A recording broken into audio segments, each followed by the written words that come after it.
Right now, before you've said a single word, a stranger could already guess how you'll react to bad news. Not because they know you, because you're not as unpredictable as you think. There's a pattern hiding underneath almost everything you do. The way you cross your arms in a meeting. The way you check your phone the second there's silence. The way you apologize for things that aren't your fault. None of it is random. And once you see the pattern, you can't unsee it. So what is it? And why does it work on almost everyone? Let's start with something strange. In the 1960s, a group of researchers ran a simple experiment. They wanted to know if they could predict, just from a person's first few seconds of behavior, how the rest of an interaction would go. What they found unsettled even the scientists running it. The first few seconds were enough. Not close. Enough. But that's only part of the story. Picture this. You're in a waiting room. Someone new walks in and sits down. Before either of you says a word, you've already made a decision about them. Friendly or closed off. Safe or tense. Your brain didn't wait for evidence. It ran a pattern match against thousands of people you've met before, and it spit out an answer in under a second. That's not intuition. That's prediction. And it's happening to you, about you, all day long. Here's where it gets uncomfortable. The same shortcut your brain uses to judge strangers is the one other people use to judge you. Your posture, your pauses. The speed of your replies in a text conversation. These are all data points, and most people are reading them without even realizing they're doing it. Scientists later discovered something even stranger.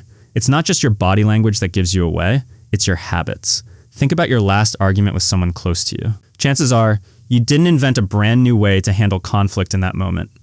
You reached for something familiar. Maybe you went quiet. Maybe you got defensive first, before anyone even accused you of anything. That reaction wasn't chosen in the moment. It was installed a long time ago, and it runs on autopilot every time the conditions repeat. This is the part most people never realize. Your brain isn't designed to make fresh decisions every time. It's designed to save energy. So it builds a pattern once, and then reuses it for the rest of your life, unless something forces it to change. That's why you can predict, almost exactly, how a certain person will respond to criticism before you even say the words. That's why some people are easy to read and others feel unpredictable, when really, you just haven't collected enough data on them yet. But here's the twist. If your behavior is a pattern, that means it has a cause.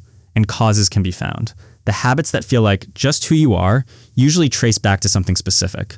A moment where a reaction worked, so your brain kept it. A place you learned, without anyone teaching you directly, that going quiet was safer than speaking up. Once you find that moment, the pattern stops feeling like fate. It starts feeling like a decision someone once made for you that you're still allowed to change. So here's the practical part. Next time you catch yourself reacting the exact same way you always do, pause for 2 seconds before you respond. That tiny gap is where the pattern loses its grip. Psychologists call it interrupting the loop. It's not about becoming a different person overnight. It's about giving yourself the one thing the pattern was designed to skip, a real choice. Because the people who seem the most in control aren't the ones without patterns. They're the ones who finally notice theirs. And once you notice yours, you'll start seeing it everywhere. In the way you enter a room. In the way you say goodbye. In the split second before you decide whether to tell the truth or the easier version of it, you were never as unpredictable as you thought. But that's not a bad thing. It means the parts of you that aren't working for you anymore were learned, which means they can be unlearned too.